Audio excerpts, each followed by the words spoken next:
Very good afternoon सभी को जिन्होंने हमारा इस प्रोग्राम को ज्वाइन किया है। एट द आउटसेट मैं आप सबको बताना चाहती हूँ कि ये टॉपिक क्यों इम्पोर्टेंट है। अगर हम देखें हमारे इंडिया के स्टैटिस्टिक, तो जो सर्वाइकल कैंसर होता है, जो कि जो यूट्रस होता है, हमारा गर्भाशय होता है, उसके मुख का कैंसर होता है, और ब्रेस्ट कैंसर, ये दोनों ही कैंसर नंबर 1 और नंबर 2 की पोजीशन पे आते हैं इंडिया में, जो कि फीमेल्स में देखने मिलते हैं, जो कि बहुत ज्यादा कॉमन है। और इसी से जो ज्यादा फीमेल्स की होती है कैंसर डेथ्स होती हैं। तो ये दोनों कैंसर ऐसे हैं जिनको हम आसानी से रोकथाम कर सकते हैं, अगर हमें सिर्फ थोड़ी सी ही कुछ बातें हैं जो हमें जाननी है। और यही बातें आपको बताने के लिए ये एक वेबिनार का आयोजन किया है, ताकि मैं कुछ भी लोगों को अगर एजुकेट कर पाऊं तो मैं समझूंगी मेरा मकसद पूरा हो गया। क्योंकि जो लोगों को ये इंफॉर्मेशन पहुंचेगी, मैं उम्मीद करती हूँ वो इस इंफॉर्मेशन को अपने आगे, जो आसपास के लोग हैं, जो घर में उनके जो हेल्पर्स हैं, जो काम करने आती हैं, क्योंकि ये वो सेक्शन है कम्युनिटी का जो हमारे घर में काम करते हैं, उन तक इंफॉर्मेशन पहुंचाना एक बहुत ही मुश्किल टास्क है।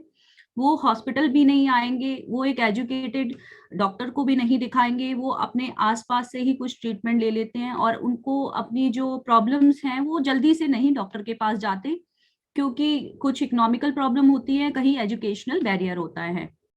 तो जो भी ये वेबिनार सुन रहा है, मैं उनसे निवेदन करूंगी कि आप इसकी जो इंफॉर्मेशन है वो अपने आसपास रह रही सभी फीमेल्स को, सभी हमारी महिलाओं तक पहुंचाने में सहयोग करें। Thank you. तो आज कल हम चढ़ते हैं आगे। अभी ये बात मैंने बता दी है why this fight is important, क्योंकि अगर आप आगे चल के स्टैटिस्टिक्स देखोगे, अगर पूरे विश्व में देखा जाए तो अगर 4 फीमेल्स की डेथ होती है तो उनमें से एक फीमेल जो होती है वो भारतीय होती है।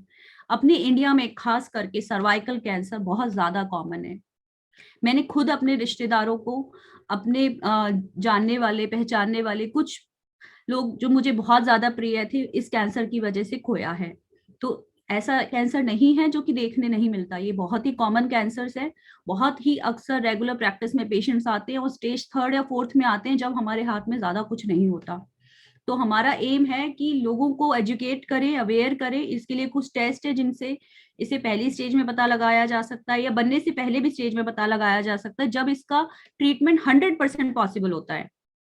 तो इस चीज को हमें आगे बढ़ने से रोकना है, ये स्टैटिस्टिक्स को हमें बदलना है। पूरे वर्ल्ड में से 4 में से 1 फीमेल इंडियन नहीं होनी चाहिए। ये देखिए, ये इसके फैक्ट्स है। ये पूरे वर्ल्ड में second most common cervical cancer है, फर्स्ट नंबर पे ब्रेस्ट कैंसर आता है। इसके फैक्ट्स ये है, ये एक ऐसा सर्वाइकल कैंसर, ऐसा कैंसर है जिसको हम पूरा 100% तक रोकथाम कर सकते हैं। फैक्ट 2 ये है कि अगर 100 फीमेल्स चली जाए 75 साल तक की एज ग्रुप के, तो उनमें से एक फीमेल को ये रिस्क रहता है लाइफ टाइम में कि उनको कैंसर बन सकता है। ये बताता है कि ये काफी कॉमन है। फैक्ट 3 ये है कि सर्वाइकल कैंसर्स जो होते हैं ये एक वायरस से बनते हैं, और यही एक वजह है, इसकी एक वैक्सीन भी आती है जिससे इसकी रोकथाम हो सकती है, और इसको हम कुछ टेस्टों द्वारा रोकथाम कर सकते हैं। अगर आप देखें, बहुत तरह के कैंसर्स होते हैं, कई कैंसर्स ऐसे होते हैं जिनको हम नहीं पता लगा सकते, जिनके लिए कोई टेस्ट नहीं है। जैसे ओवरी का ही कैंसर है, जो हमारी बच्चेदानी होती है उसके 3 पार्ट होते हैं, जैसे ओवरी होती है, ट्यूब्स होती है, बच्चेदानी होती है। तो जो ओवरी का कैंसर है वो हम कैसे भी नहीं पता लगा सकते, वो हमें अधिकतर मिलता ही स्टेज 3 या 4 में है। लेकिन ये कैंसर जो है सर्वाइकल कैंसर, जो बच्चेदानी के मुख का कैंसर होता है, इसे हम जल्दी पता लगा सकते हैं और बनने से पहले भी पता लगा सकते हैं, इसलिए हम इसकी रोकथाम कर सकते हैं। 100% हम इसको बचा सकते हैं, हमारी जो फीमेल्स हैं। सर्वाइकल कैंसर मोर्टेलिटी के जो स्टैटिस्टिक हैं ये नेशनल कैंसर रजिस्ट्री से लिए गए हैं। ये सेकंड सबसे कॉमन डेथ का रीजन है फीमेल्स में। अगर 15 से 44 साल में देखा जाए तो हर एक दिन में 185 महिलाओं की डेथ होती है इससे, और 1 घंटे में निकालें तो 1 घंटे में 8 फीमेल्स की डेथ होती है सर्वाइकल कैंसर से। इसका मतलब हर 1 मिनट में, हर 8 मिनट में एक फीमेल की डेथ होती है। तो ये बहुत कॉमन कैंसर्स है। लास्ट ईयर ही मैंने अपने 2-3 फैमिली रिलेटिव्स को खोया है because of the cervical cancer. और इसकी जो अवेयरनेस है, इसकी जो जानकारी है, वो अच्छे से अच्छे एजुकेटेड लोगों में भी देखने नहीं मिलती। आईएएस ऑफिसर हो, चाहे चाहे वो फेलो डॉक्टर्स हो जो कि नॉन गायनेकोलॉजिस्ट हो। बीइंग गायनेक तो हमें तो सिखाया ही जाता है कि कैंसर से पॉसिबल है, लेकिन अदर डॉक्टर्स को भी देखा जाए, लॉयर्स, एमबीए, आप किसी की भी बात कर लो, इंजीनियर्स, लोगों को भी नहीं पता होता इस कैंसर अवेयरनेस के लिए कि इसके लिए एक स्क्रीनिंग टूल है, इससे बचा जा सकता है। बस आपको 2-3 चीजों का ध्यान रखना है। What is cervical cancer? तो बहुत इसके लिए एक हमें अवेयरनेस चाहिए। तो सबसे पहले हमने जानना है कि ये होता क्या है सर्वाइकल कैंसर। हम बार बार सर्वाइकल सर्वाइकल बात कर रहे हैं, आखिर ये क्या होता है? ये हमारा गर्भाशय है जिसकी मैं बात कर रही थी, इसे हम इंग्लिश में यूट्रस कहते हैं। ये ट्यूब्स हैं और ये ओवरीज हैं। ये सारे हमारे पेट में रहते हैं जिसे हम नहीं देख सकते। लेकिन ये जो बच्चेदानी का मुख है, यानी कि इसकी जो ओपनिंग है, और ये वजाइना है जो योनि कहते हैं जैसे हम, तो जब आप चेकअप के लिए आते हो तो ये पार्ट हमें दिखता है, और यही एक वजह है इसकी स्क्रीनिंग हम कर सकते हैं, क्योंकि ये पार्ट हमें आसानी से चेकअप के टाइम दिख जाता है। जैसे आपका मुंह है तो इसमें जो जीवा है उसको हम देख सकते हैं, इसी तरह ये सर्वाइकल कैंसर का जो ये बच्चेदानी का मुख होता है इसे हम देख सकते हैं, एग्जामिन कर सकते हैं, टेस्ट कर सकते हैं। इसी चीज का हमें फायदा उठाना है, क्योंकि इसको हम टेस्ट करके इसकी रोकथाम कर सकते हैं। अब कोई भी सर्वाइकल कैंसर होता है उसकी 4 स्टेजेस होती हैं। कोई भी कैंसर होता है, जितने भी कैंसर्स होते हैं बॉडी के, उन सबको 4 स्टेजेस में डिवाइड किया गया है। स्टेज 1 होती है जब वो जिस ऑर्गन से स्टार्ट होता है तो वो उसी तक सीमित रहता है, वो होती है स्टेज 1। जैसे ये इसमें सर्विक्स है तो इसमें ये इसी, जब ये शुरुआत होती है, इसके जो सेल्स होते हैं वो सिर्फ यहीं पे बनते हैं, वो कहीं बाहर नहीं गए होते, तो वो स्टेज 1 होती है। स्टेज 2 होती है जब वो थोड़ा ऊपर या नीचे जाने लग जाए, यानी कि सर्वाइकल कैंसर अगर यूट्रस में या नीचे वजाइना में जाने लग जाए तो वो स्टेज 2 होती है। स्टेज 3 वो होती है जब वो यूट्रस से बाहर जाने लगता है, तो उसको स्टेज 3 बोलते हैं। स्टेज 4 जब वो बॉडी के दूसरे ऑर्गन्स में, जैसे कि लिवर हो गया, बोन्स हो गई, और यूरिनरी ब्लडर हो गया, या पेशाब आते हो गई, अगर वहां तक पहुंच जाता है तो स्टेज 4 हो जाती है। तो अधिकतर जो सारे कैंसर्स होते हैं, अगर हम उनको स्टेज 1 में डिटेक्ट करते हैं तो ऑलमोस्ट वो 100% क्योरेबल होते हैं। लेकिन अगर पेशेंट लेट आता है, स्टेज 3 या 4 में आता है, तो काफी मुश्किल होती है। अब ये सर्वाइकल कैंसर बनता कैसे है? तो इसका, जैसे मैंने पहले भी बताया, प्रमुख जो कारण होता है वो एचपीवी वायरस होता है। और ये वायरस जो होता है सेक्सुअली ट्रांसमिटेड होता है। सेक्सुअली ट्रांसमिटेड मतलब ये वायरस जो होता है वो आपसी रिलेशन या फिर इंटरकोर्स के माध्यम से फैलता है। और भी कई वायरस होते हैं जो सेक्सुअली ट्रांसमिटेड होते हैं, जैसे एड्स उसमें एक कॉमन है और उसके बारे में काफी लोगों को जानकारी है। लेकिन इस एचपीवी वायरस के बारे में थोड़ी सी कम जानकारी है। ये सिर्फ सर्वाइकल कैंसर ही नहीं बनाता, ये वायरस कई भी और बीमारियां बनाता है, जिनमें वार्ड्स जिसे कहते हैं मस्से होते हैं, वो भी कॉमन है। और एचपीवी की वजह से कई भी और भी जगह के कैंसर्स होते हैं। लेकिन जो ये नीचे का कैंसर है, सर्वाइकल कैंसर, वो फीमेल्स में ज्यादा देखने मिलता है। अब कौन सी फीमेल्स होती हैं जो, इनके क्या हाई रिस्क फैक्टर्स होते हैं, किन फीमेल्स में ज्यादा होने के चांसेस होते हैं? अगर किसी की शादी जल्दी उम्र में हो रखी है, जैसे 16, 17, 18, तो उसमें क्या होता है, सेक्सुअल लाइफ ज्यादा होती है। तो जितनी ज्यादा ड्यूरेशन रहेगा सेक्सुअल एक्टिविटी का, तो ये रिस्क इस कैंसर के बढ़ते हैं। मल्टीपल बर्थ मतलब अगर फीमेल ज्यादा बच्चे हैं, किसी के अगर 3, 4, 5 ज्यादा नंबर ऑफ बर्थ हैं, तो भी इस रिस्क कैंसर का रिस्क बढ़ता है। पुअर हाइजीन, जैसे पीरियड्स के टाइम कई बार हम लोग, अभी भी काफी फीमेल्स हैं इंडिया में जो कि घर के क्लोथ यूज करती है, और उससे भी घटिया कई बार मटेरियल यूज करते हैं, जो हमारी रूरल पॉपुलेशन है, जो कि गांव में रह रही है, जहाँ पे एजुकेशन नहीं है, अवेयरनेस नहीं। अभी भी इंडिया के कई जगह हैं जो कि काफी पिछड़े हुए हैं। हम लोग एक बहुत बेहतर जगह में रहते हैं, हमारी जो हाइजीन है वो बेटर है, लेकिन हमारे जो आसपास लोग हैं, हमें उनको एजुकेट करना चाहिए कि पीरियड्स में साफ कपड़ा ले, या फिर सैनिटरी पैड्स का यूज करें। मल्टीपल सेक्स पार्टनर, जितने पार्टनर्स होंगे, जितने ज्यादा रिलेशंस होंगे, उतने ज्यादा चांस होंगे कि आपको एचपीवी इन्फेक्शन हो सकता है। पुअर इम्यूनिटी, अगर हमारी सेहत ठीक नहीं है, रोगों से लड़ने की जो प्रतिरोधक क्षमता है अगर कम है, तो भी वायरस है तो वो बॉडी को ज्यादा अटैक करेगा। स्मोकिंग फिर इसलिए क्योंकि स्मोकिंग से हमारी इम्यूनिटी, हमारी जो लड़ने की क्षमता है बीमारियों से, वो कम होती है। एचपीवी और हर्पिस वायरस, एक हर्पिस वायरस भी होता है, इसके इन्फेक्शन से एचपीवी को बढ़ावा मिलता है, इसीलिए हर्पिस वायरस को भी इसमें थोड़ा सा कंट्रीब्यूशन मानते हैं कि सर्वाइकल कैंसर को बढ़ाने में ये सहयोग देता है। अब इसके क्या सिम्टम्स हो सकते हैं, आपको कैसे पता चलेगा? देखो, ये एक बहुत ही ऐसा है कि अगर आपको इनमें से भी कोई सिम्टम्स होते हैं तो कोई जरूरी नहीं है आपको सर्वाइकल कैंसर ही होगा। ये सिर्फ हमको थोड़ा सा संकेत देते हैं कि ये हो सकता है, और हम अपने सिम्टम्स को अनदेखी ना करें, चेकअप कराएं।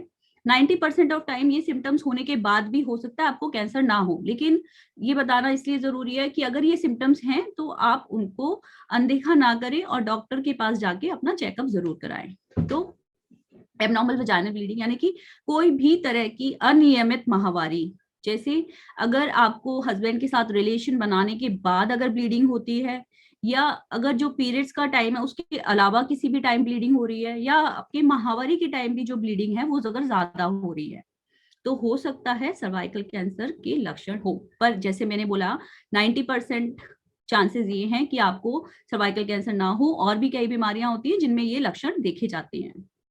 अगर आपको कंटिन्यूस लगातार डिस्चार्ज रहता है, गंदा उसमें स्मेल आती है, तो ये सिम्टम हो सकता है। लेकिन कई बार पेशेंट्स आते हैं डर के कि हमारे को डिस्चार्ज हो रहा है, कहीं हमारे को कोई कैंसर तो नहीं है, तो ऐसा नहीं है। लेकिन हाँ, अगर आप अपने लंबे समय तक डिस्चार्ज को अगर ट्रीटमेंट नहीं लेते हो, तो आगे जाके 15-20 सालों में ये कैंसर बनने की संभावनाएं अधिक रहती है। स्पेशली जो महिलाएं उम्र दराज है, जैसे जो 50 के बियॉन्ड है, उनमें अगर डिस्चार्ज आ रहा है तो वो उसको इग्नोर ना करें, उस सिम्टम को आपको डॉक्टर के पास दिखाना होता है, क्योंकि जरूरी नहीं है सर्वाइकल, कई बार एंडोमेट्रियल कैंसर का भी सिम्टम होता है, डिस्चार्ज आता है। तो स्पेशली जो फीमेल्स 50 के पार हैं और उनको अगर डिस्चार्ज या ब्लीडिंग ऐसी कोई समस्या होती है, तो उनमें सर्वाइकल कैंसर या और कैंसर के रिस्क होने की संभावनाएं ज्यादा होती हैं, बजाय कि उन फीमेल्स के जिनकी उम्र कम है। लेकिन हर किसी को अगर इस तरह से अबनॉर्मल डिस्चार्ज है या अबनॉर्मल ब्लीडिंग है, जो अनियमित माहवारी है, तो उस केस में डॉक्टर को दिखाना चाहिए। क्योंकि और डॉक्टर अगर आपको चेकअप नहीं कर रहा है तो वो भी ठीक नहीं है। कई बार आप लोग स्पेशलिस्ट के पास नहीं जाते और आपका चेकअप नहीं होता ठीक से, तो उस टाइम भी बीमारी छूट सकती है। अब थोड़ी सी, जैसे आपको अगर कमर दर्द रहता है, या फिर आपको पीरियड्स में या फिर इंटरकोर्स के टाइम पेन हो रहा है, या फिर यूरिन में भी दिक्कत है, ये सारे भी सिम्टम्स हो सकते हैं। लेकिन ये इतने इंपॉर्टेंट सिम्टम नहीं है। दो सिम्टम जो ज्यादा इंपॉर्टेंट है कि डिस्चार्ज और अनियमित माहवारी, ये दो चीजों का आपको ध्यान रखना है। और स्पेशली अगर कोई ब्लीडिंग जो कि इंटरकोर्स के बाद होती है, उसका चेकअप जरूरी है। अब सर्वाइकल कैंसर, जैसे मैंने बात की कि ये यूनिक है क्योंकि इसको हम 100% तक रोक सकते हैं सिर्फ दो तरीके से, एक तो वैक्सीनेशन और दूसरा स्क्रीनिंग। स्क्रीनिंग का मतलब है, जब स्क्रीनिंग होता है जब हम एसिम्प्टोमेटिक यानी कि उन महिलाओं को चेक करते हैं जिनमें कैंसर के कोई लक्षण नहीं है, और उनमें कैंसर से बनने के पहले के कुछ चेंजेस होते हैं जो कि हमें पता होते हैं। बीइंग अ गायनेकोलॉजिस्ट हमें सिखाया गया होता है कि इसको ऐसे डिटेक्ट करना है। तो अगर वो हम देखते हैं और उनको क्योर करते हैं, तो कैंसर बनने की संभावनाएं 100% तक निकल रोकी जा सकती है। तो हम सबको अपने आप को अवेयर करना है और अपने आसपास वालों लोगों तक भी ये मैसेज पहुंचाना है कि जो सर्वाइकल कैंसर है उसको हम रोक सकते हैं, उसका हम रोकथाम कर सकते हैं। सिर्फ हमको दो काम करने हैं, एक तो वैक्सीन लगवाना है, दूसरा स्क्रीनिंग करवानी है।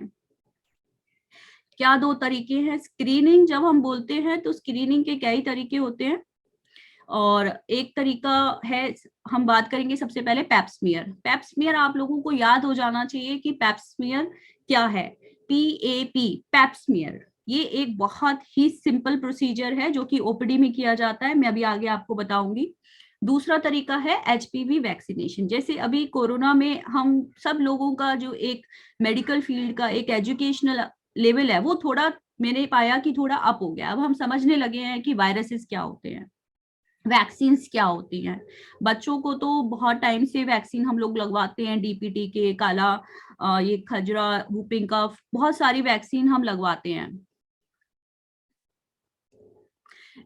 इसका भी वैक्सीन होता है, क्योंकि ये एक वायरस की वजह से होता है। हर कैंसर का वैक्सीन नहीं होता, लेकिन सर्वाइकल कैंसर का वैक्सीन है, और ये काफी समय से है, 20 सालों से है, लेकिन सब लोगों को नहीं पता। काफी लोगों को पता है, लेकिन बहुत, हम ये नहीं कहेंगे मास पॉपुलेशन को पता है, बहुत सारे लोग नहीं आते। मैं कहूंगी बहुत इक्का दुक्का लोग ही आते हैं ये वैक्सीन लगवाने के लिए। तो इसे हम एचपीवी वैक्सीन कहते हैं। ये आप किसी भी गायनेकोलॉजिस्ट के पास जाओगे तो आप उसको बोलोगे मुझे सर्वाइकल कैंसर का वैक्सीन लगवाना है, तो वो लगाएंगे। हर गायनेकोलॉजिस्ट को पता है कि इसका वैक्सीन आता है। अब बात करें पैप्समियर की, how the Pap smear is done. ये पैप्समियर जो है एक ओपीडी प्रोसीजर है। जब आप ओपीडी में आते हो, गायनेकोलॉजिस्ट की ओपीडी में, आपको बिठाया जाता है। एक कसको स्पेकुलम होता है जो वजाइना में, योनि में लगाते हैं, और एक ये ब्रश जैसे दिख रहा है, ये आपकी सर्विक्स ऐसी दिखती है हमको, बिल्कुल सेम जैसे इस पिक्चर में दिखाया गया है। तो ये ब्रश को बस ऐसे हम राउंड राउंड घुमाते हैं, उसमें सेल आ जाते हैं। इसमें जो सेल होंगे, जो कैंसर सेल्स होते हैं, वो झड़ के ब्रश में चिपक जाते हैं। उसके बाद इसको हम स्लाइड पे लगा देते हैं और लेबोरेटरी में भेज देते हैं। तो ये एक बहुत ही सिंपल पेनलेस मेथड है, इसमें आपको दर्द नहीं होता है। तो ये एक बहुत ही अच्छा तरीका है इस कैंसर को जानने का, पहचानने का, और उससे पहले इसको बनने से रोकने का।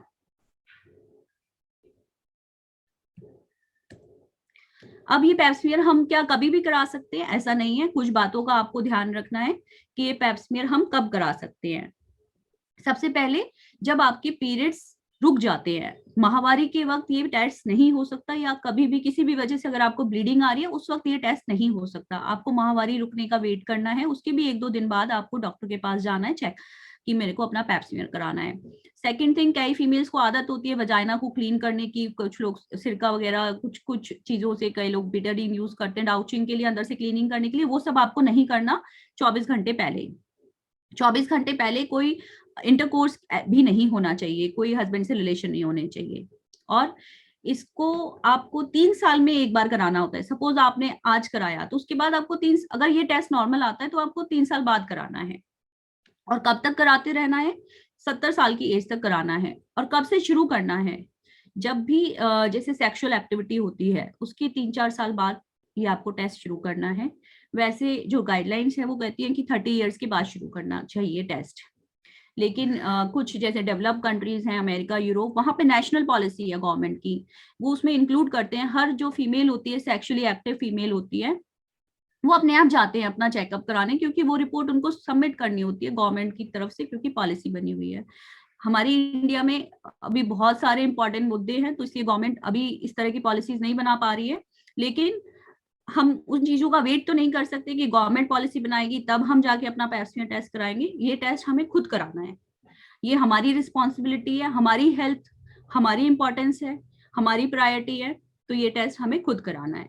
इसकी कॉस्ट बहुत ज्यादा नहीं होती। अपने अगर हरियाणा में बात करें तो ये टेस्ट अबूनन इसी रेट पे होता है, 400 से 500 रुपए के बीच में। हो सकता है दिल्ली या मेट्रो सिटीज में टेस्ट कॉस्टली होता है, लेकिन अपने हरियाणा में, अपने हिसार में इस टेस्ट के यही रेट है। और ये टेस्ट आपको 3 साल में एक बार कराना है। तो मुझे नहीं लगता ये बहुत ज्यादा कॉस्टली टेस्ट है या आप लोगों की रीच से दूर है। ये बहुत ही सिंपल टेस्ट है, पेनलेस है और कॉस्टली भी नहीं है, और 3 साल में सिर्फ एक बार कराना है। कुछ स्टडीज कहती है अगर हम ये पैप्समियर टेस्ट हर 2 साल में एक बार कराते हैं तो 96% चांस है कि हम ये कैंसर को 96% कम कर सकते हैं चांसेस को, जो कि एक बहुत बड़ी फिगर है। कई कंट्रीज हैं जहां पे वैक्सीनेशन और पैप्समियर की सहायता से 80% तक सर्वाइकल कैंसर के रिस्क कम हो गए हैं। तभी आपने देखा जो विश्व का डाटा है, हर 4 में से 1 भारतीय है, क्योंकि हमारी कंट्री में ये टेस्ट लोग नहीं आते कराने। इनफैक्ट मैं ओपीडी में अगर किसी को एडवाइस भी करूं तो लोगों को लगता है शायद इसमें मेरा फायदा है, जबकि दोस्तों इसमें आप लोगों का ही सबसे ज्यादा फायदा है। क्योंकि सर्वाइकल कैंसर जब डिटेक्ट होता है स्टेज 3rd या 4th में, तभी सिम्टम्स आते हैं। ज्यादातर जो कैंसर्स होते हैं अगर स्टेज 1 और 2 में उनके सिम्टम्स नहीं आते, इसलिए हम उनको जल्दी पकड़ नहीं सकते। और आप लोग भी जब तक नहीं आते डॉक्टर के पास, जब तक कि आपको बहुत ज्यादा तकलीफ ना हो, तो उस वक्त हम भी लाचार होते हैं। स्टेज 3 और 4 में ट्रीटमेंट बहुत ऐसे नहीं है कि सक्सेसफुल हो, लेकिन हाँ ट्रीटमेंट तब भी लेना चाहिए चाहे स्टेज 3 हो 4 हो। कई बार जो थेरेपीज होती है उससे लाइफ 10 ईयर्स 15 ईयर्स बहुत ज्यादा प्रोलॉन्ग हो जाती है। तो एचपीवी वैक्सीनेशन की बात करें, ये वैक्सीन आपको कब लगवानी है अपनी, ये अभी इंडिया में सिर्फ लड़कियों के लिए ही इसकी परमिशन है।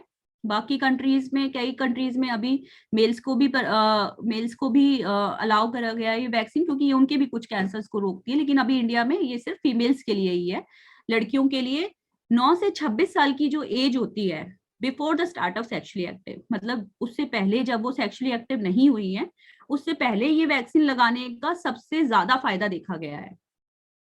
मैं रिपीट करना चाहूंगी, 9 से 26 साल, क्योंकि कई बार लोग आते हैं पेरेंट्स ये बात पूछने के लिए। तो अगर ये हम 15 साल से कम उम्र में लगवाते, मतलब 9 साल के बाद लगवा सकते हो, 9 से 15 साल की एज में इसके सिर्फ दो डोजेस लगती हैं 6 महीने के अंतराल पे। लेकिन अगर आपकी डॉटर सपोज अभी 15 साल से ऊपर है तो 3 डोजेस लगेंगी। जो पहली डोज लगेगी उसके 1 महीने बाद दूसरी डोज लगेगी, और जो तीसरी डोज लगेगी वो सेकेंड डोज के 6 महीने बाद तीसरी डोज लगेगी। तो 15 साल से ऊपर की जो लड़कियां हैं उनमें 3 डोजेस लगेंगी, जैसे शेड्यूल मैंने आपको बताया। और कई बार मैरिड फीमेल्स भी आती हैं जिनकी एज ज्यादा होती है, वो पूछते हैं कि क्या ये वैक्सीन हम लगवा सकते हैं 30 साल 35 साल। तो दोस्तों स्टडीज में देखा गया है इवन 45 साल तक इसका बेनिफिट देखा गया है। इवन 45 ईयर्स की एज तक ये वैक्सीन कुछ फायदा जरूर करेगी, लेकिन जो मैक्सिमम बेनिफिट्स हैं, जो सबसे ज्यादा फायदा देखा गया है, वो कि 9 से 26 साल की उम्र में देखा गया है। और अगर आप वैक्सीन लगवा लेते हैं, इसका मतलब ये नहीं है कि आपको स्क्रीनिंग नहीं करानी।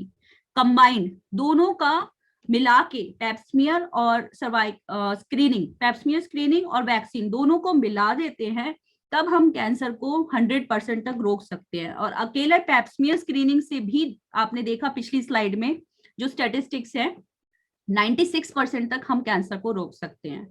तो अगर दोनों में से एक बात की जाए तो मैं कहूंगी पैप्समियर स्क्रीनिंग ज्यादा इंपॉर्टेंट है, लेकिन अगर आप लगवा सकते हैं वैक्सीन तो आपको वैक्सीन भी लगवानी चाहिए।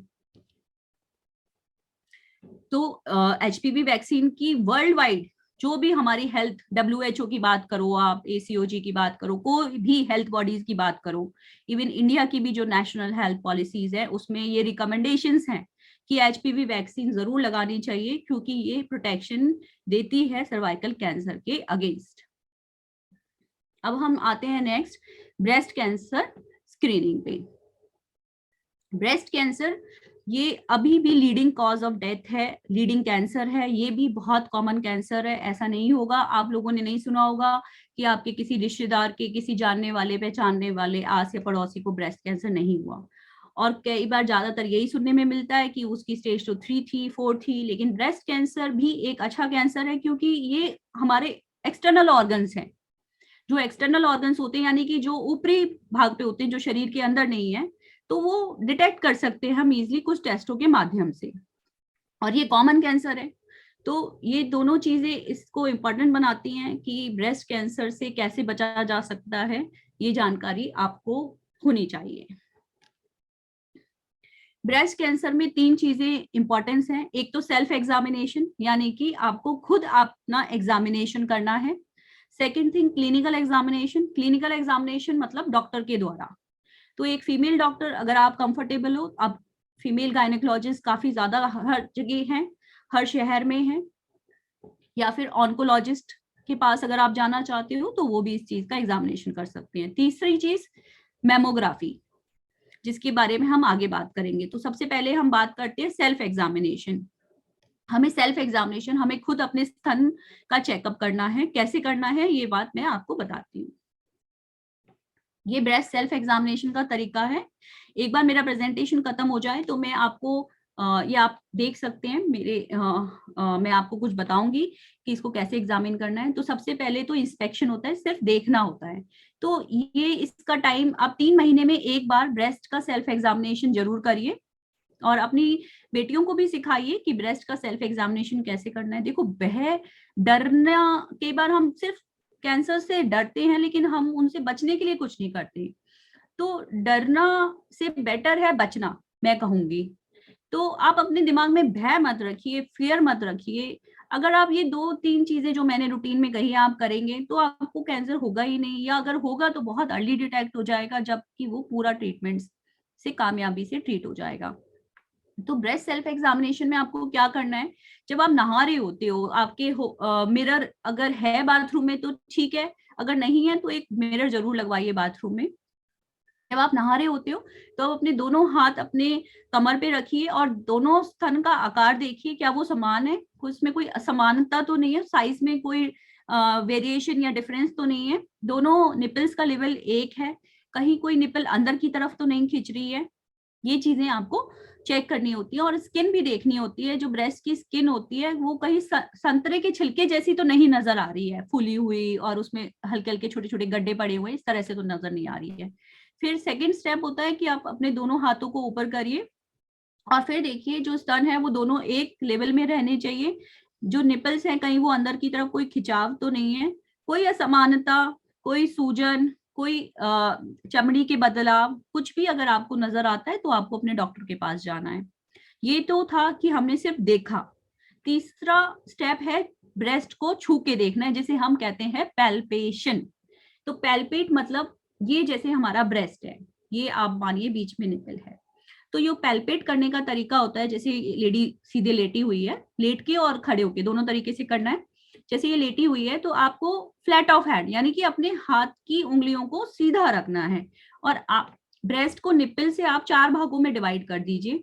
चारों भागों को आपको छू के ऐसे हल्के हल्के दबा के देखना है कि अंदर आपको कोई गांठ महसूस हो रही है या नहीं महसूस हो रही।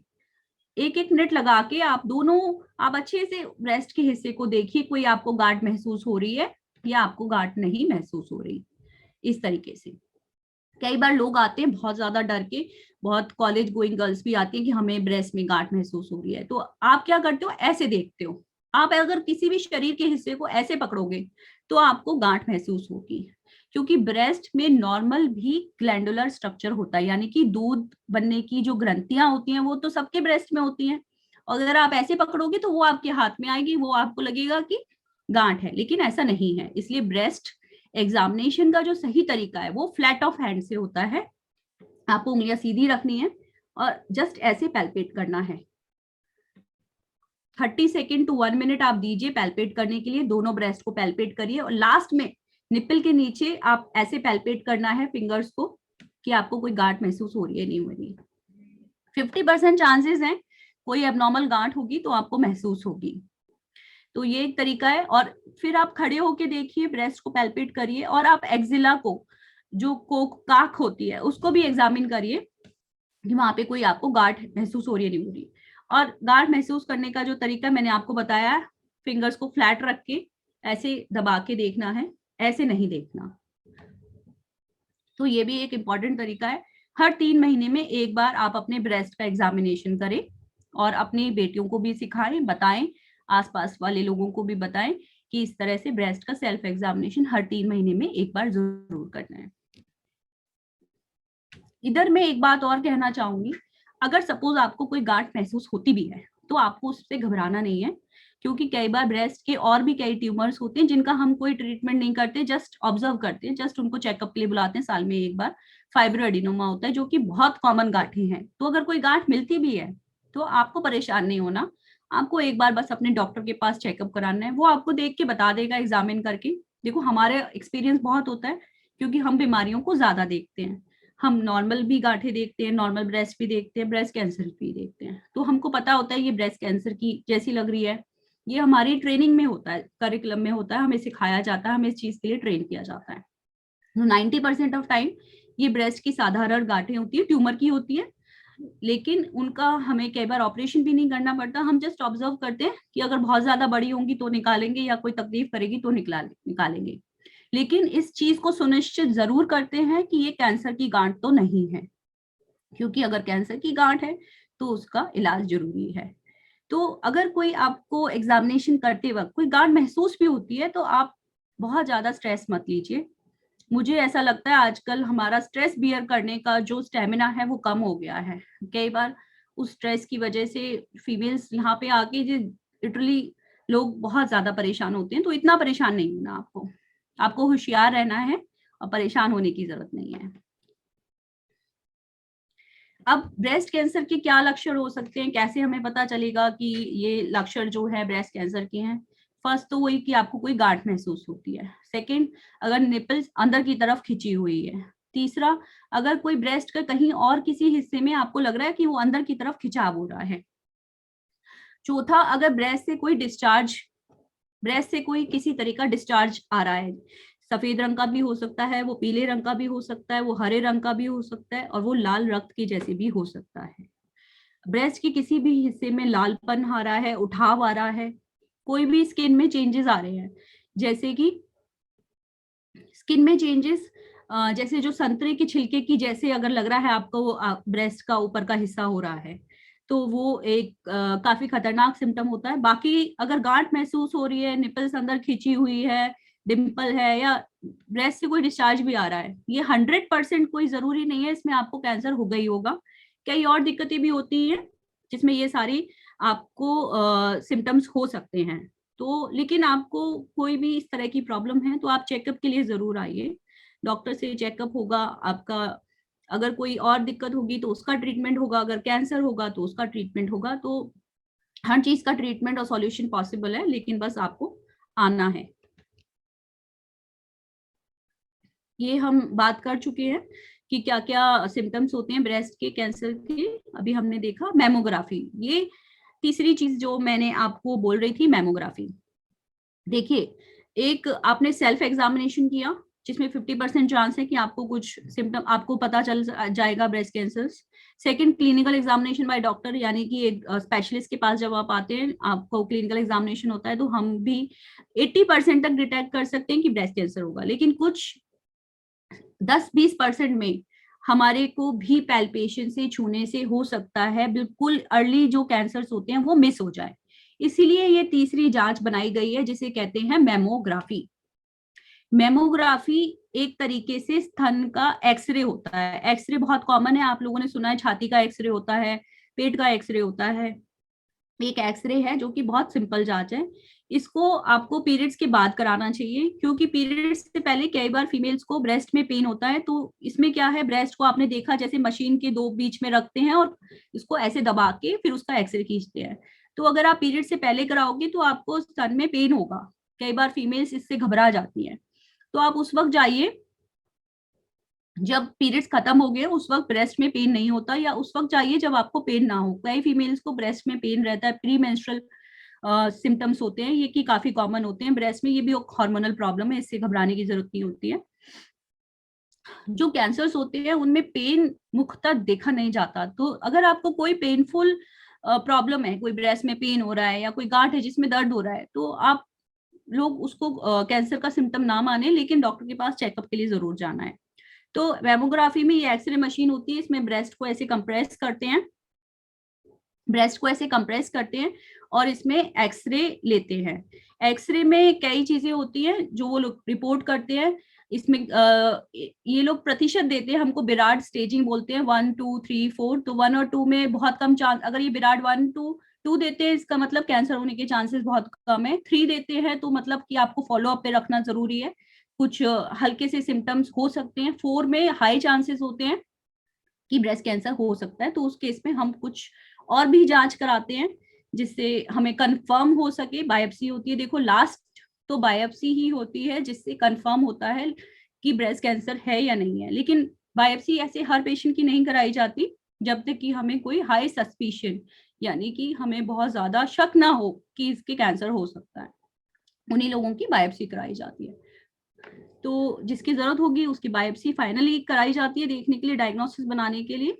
तो मैमोग्राफी कब करानी है, किसको करानी है, कितना फ्रीक्वेंटली करानी है, तो इसकी एक फिक्स गाइडलाइंस नहीं है। तो अधिकतर ये देखा गया है कि हम अपने फीमेल्स को एजुकेट करते हैं, आपको भी मैं कहती हूँ, अगर आप करा सकते हैं तो 40 की उम्र के बाद मैमोग्राफी कराइए, 3 साल में एक बार, ठीक है। अगर आपकी फैमिली में, इमीडिएट फैमिली में, जैसे आपकी मदर को या सिस्टर को कैंसर है, तो आप ये जल्दी भी शुरू कर सकते हैं, 35 की एज पे भी शुरू कर सकते हैं। कुछ लोगों में ये जेनेटिक प्रॉब्लम होती है ब्रेस्ट कैंसर की, BRCA1 और 2 जीन होती है, तो उन लोगों में अगर पहले से पता है BRCA1 और 2 है तो उनके लिए स्पेशल स्क्रीनिंग गाइडलाइंस होती है, मे बी हर साल में कराना है, वो आपको अपने डॉक्टर से मिलके पूछना पड़ेगा, क्योंकि बहुत ज्यादा विस्तृत जानकारी हम यहाँ पे नहीं दे सकते। मोटा मोटी 40 से 45 साल में आप ये शुरू कर सकते हैं, और ये रिकमेंडेशन है कि 45 के बाद तो आप शुरू करिए ही करिए। 3 साल में एक बार मेमोग्राफी करानी है।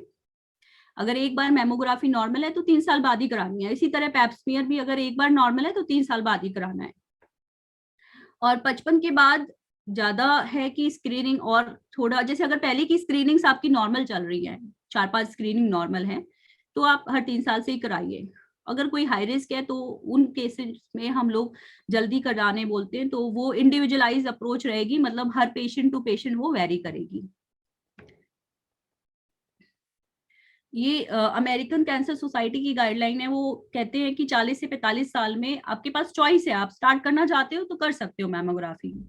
45 से 54 साल की एज में करानी चाहिए मैमोग्राफी हर साल, बट आई विल रिकमेंड कि आप 3 साल में भी एक बार कराते हो तो वो काफी है।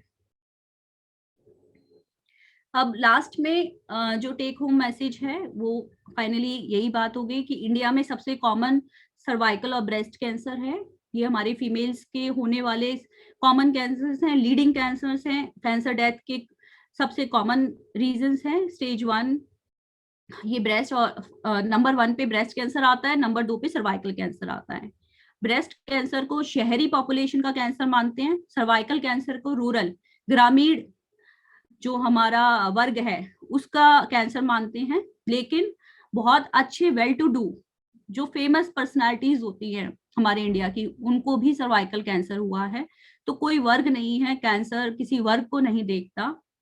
वो ये नहीं देखता कौन गरीब है कौन अमीर है, कैंसर किसी को भी हो सकता है। और हो सकता है आप अवेयर हो सकता है बहुत एजुकेटेड इंसान भी अवेयर ना हो। तो ये मैसेज हमें हर किसी को देना है, अपने जो हाउस होल्ड, जो हमारे हेल्पर्स हैं घर में उनको भी, और जो हमारे रिश्तेदार हैं उनको भी, कि सर्वाइकल और ब्रेस्ट कैंसर को हम आसानी से रोकथाम कर सकते हैं। एक हमको पैप्समियर कराना है 30 के बाद, 30 इयर्स के एज के बाद, हर 3 साल में एक बार। इसका एक वैक्सीन आता है जो 9 से 26 साल की जो हमारी बच्चे हैं, लड़कियां हैं, उनको हमें करवाना है। और बेहतर होगा अगर हम वो 15 साल से पहले करवा लें, क्योंकि तब सिर्फ 2 डोजेस चाहिए होती है। 15 साल की एज के बाद 3 डोजेस चाहिए होती है। और ये वैक्सीन 45 साल तक की उम्र तक भी करा सकते हैं, कुछ ना कुछ फायदे जरूर होते हैं। वैक्सीन तो इम्पॉर्टेंट है ही, लेकिन पैप्समियर ज्यादा इम्पॉर्टेंट है। मैं आपको फिर कहूंगी, अगर आपकी बच्चों को वैक्सीन लग गया, इसका मतलब ये नहीं है कि जब वो 30 इयर्स की हो जाएंगी तो उनको कैंसर स्क्रीनिंग नहीं करानी। कैंसर स्क्रीनिंग जरूर जरूर जरूर करानी है। उसको 3 साल में एक ही बार कराना है, क्योंकि cancer screening Pap smear PAP Pap smear से 96% चांसेस कम होते हैं कैंसर के। वो हमें बनने से पहले ही डिटेक्ट हो जाता है, और कुछ हम सिंपल से कुछ प्रोसीजर्स करते हैं जिससे उस वक्त कैंसर आगे नहीं बढ़ता या कैंसर होता ही नहीं है। ब्रेस्ट कैंसर के लिए हमें सेल्फ एग्जामिनेशन करना है हर 3 महीने में एक बार। और अगर कुछ भी डाउट लगता है तो डॉक्टर के पास चेकअप के लिए जाना है। अन्यथा भी आप साल में एक बार एक गायनी चेकअप ले सकते हो, जिसमें आप अपना ब्रेस्ट और सर्वाइकल अपना गायनी एग्जामिनेशन करा लो। उससे भी काफी चीजें 90% तक रूल आउट हो सकती हैं। मेमोग्राफी 40 के एज के बाद, 45 के एज के बाद बहुत मस्ट है। हर 3 साल में, 2 से 3 साल में एक बार आप करा सकते हैं। और अगर किसी को फैमिली हिस्ट्री है ब्रेस्ट कैंसर की, तो उनकी स्क्रीनिंग और जल्दी स्टार्ट होती है। जैसे मैंने कहा 35 साल पे भी, और कई कंडीशन में बहुत भी और भी जल्दी करानी पड़ सकती है। तो उसके लिए आपको अपने डॉक्टर से मिलना पड़ेगा अगर आपकी फैमिली में किसी को ब्रेस्ट कैंसर के रिस्क है। ब्रेस्ट कैंसर में फैमिली हिस्ट्री का रोल है, लेकिन सर्वाइकल कैंसर में फैमिली हिस्ट्री का रोल नहीं है, क्योंकि सर्वाइकल कैंसर का जो रीजन होता है वो एक वायरस होता है, HPV वायरस। इसलिए इसमें अगर आपकी मदर को है तो आपको रिस्क नहीं होता कि आपको होगा, क्योंकि ये एक वायरस की वजह से, 90% एक वायरस की वजह से होता है। लेकिन ब्रेस्ट कैंसर अगर आपके फीमेल अब फैमिली में है तो आप हाई रिस्क पे हो ब्रेस्ट कैंसर के, तो आपको ये चेकअप्स अर्ली एज पे स्टार्ट करने पड़ेंगे। Thank you so much. मैं आशा करती हूँ मैं अपनी इसके बारे में आपको मैंने अच्छी जानकारी दी होगी, आपको समझ आया होगा कि कैसे हम ब्रेस्ट और सर्वाइकल कैंसर से बच सकते हैं। और अपने आसपास वाले लोगों को प्लीज जरूर बताइए, अपने बच्चों का वैक्सीनेशन कराइए, और अपनी जो लड़कियां आपकी युवावस्था में अभी एंटर करी हैं उनको ब्रेस्ट एग्जामिनेशन करना सिखाइए।